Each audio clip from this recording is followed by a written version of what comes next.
So just to prove how wonderfully unpredictable Ecuador is, apparently I'm not going to the jungle this week, or maybe next week, or at all. So instead I'll bring you a message from my bedroom, in my beautiful apartment. So what will I be talking about? The good, the bad and the ugly of Ecuador, or at least Quito. So I'll start off with the bad, just to make it fair.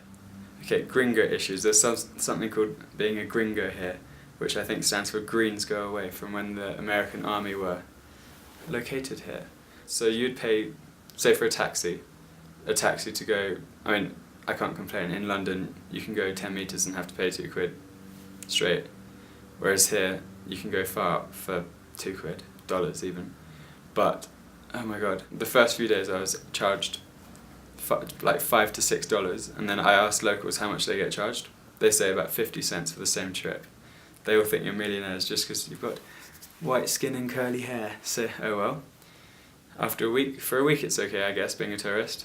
After 7 weeks, like I'm here for, it gets pricey. Okay, and then, so the second issue is how slow everything is. Like, slow. I was in the supermarket buying just casual groceries for the lady I'm working with. Lemons, coconuts, okay, not casual. Casual for here. And then about 6 things in total. Took me an hour and a half. Like, you can go to Tesco's in England, go in, pick up the cookies or whatever you want, ding, out in under a minute. I've done it in under a minute. This took an hour and a half for 6 items. And in direct opposite to this, all the drivers think they're freaking in the Fast and Furious film franchise. Like, you cannot step onto the pavement without a motor. I swear, they look for you, they look for pedestrians, and they just charge. They come like, haha, bugger. And then they will try and run, like, they speed up. The moment you step in front of a car, they will speed up. And you can see the smiles on their face as they watch you and old grannies next to you just jumping out the way.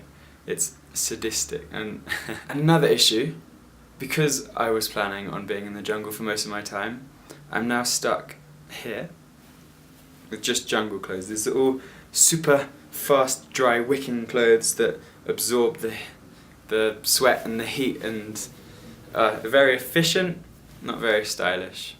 And the final bad point of this place is it's dangerous. Like, we were out in town with some friends I met, and this guy comes running up to us saying, bruv, can I have a dollar? It's like, no. But there's a man with a gun behind me. I mean, he's gonna shoot you. I'm like, why? 'Cause you gotta give me $1, yeah? It's like, no. And then out of a corner comes a guy. I didn't see any gun, but he was like, that's the man. It's like, alright guys, let's just jump in this cab. And the bad thing is, some cabs, I mean, there's a lot of cab issues because they're dodgy too. So, yes, you just got to keep your wits and be very observant. So then, the good. There may be more bad things, but the good things are very good. Actually, a couple more bad things. You cannot buy socks anywhere.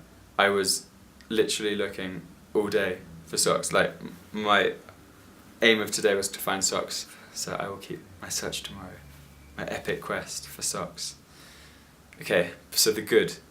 Well, firstly, my apartment is amazing. It's a freaking penthouse with a view. I'll try and get a video of that. Hopefully I can use some editing magic and do that. But the people I'm staying with are amazing. A lovely 20-something-year-old who has lots of lovely friends, comes over a lot. The daughter of the lady who owns the place. The food here, not only is it cheap, so you'd think, oh, a bit dodgy. No.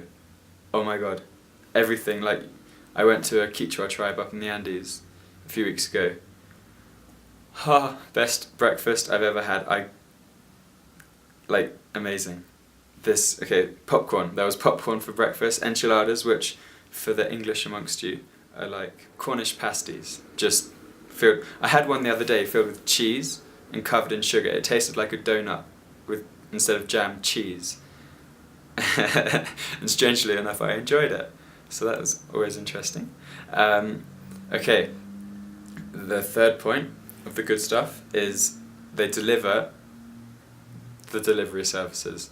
I mean, I don't usually go for KFC, and I don't usually drink that much, but I still find it very cool that they have KFC booze deliveries. So literally you ring up an off license and they'll be like, yeah, we'll send some over in 10 minutes.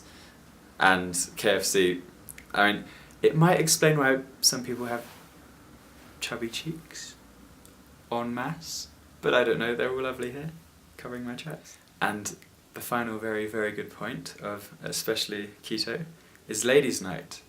This night is on a Wednesday, and it's fun. I will leave it at that. And the Far From Ugly, quickly moving on.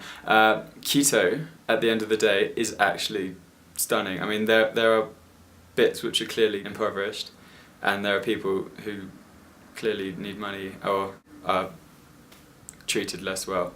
But standing on, because it's rather mountainous, and we're already 3,000 meters up high, and there are places you can take cable cars up to 4,000. That's where you start not being able to breathe if you've been here for only a few weeks. But the views, there are some photos, I might be able to add them in if I use my magic again, that are epic. So the other final point of the Far From Ugly section, well, my Spanish school, where I'm studying at the moment, trying to get up my Spanish. I think I need to do a bit more homework. I understand the taxi drivers now, but I still, need to learn more to be able to reply. Well, it's 80% German, which is okay. Yeah, but it's 95% female, which is also good. My class is all female, and one crazy teacher who served us whiskey on my final day, because I thought I was going to the jungle yesterday. So as a joke, he walks out of the classroom, and we all think he's hiding behind the doors, going to pop out and go, "Hey!" No, he brings up shot glasses, and we all have whiskey. And someone brought a guitar, so I started singing, and we all shared songs. So it's a little different around here, to say the least, but I'm enjoying it. And so that is all for today. Adios.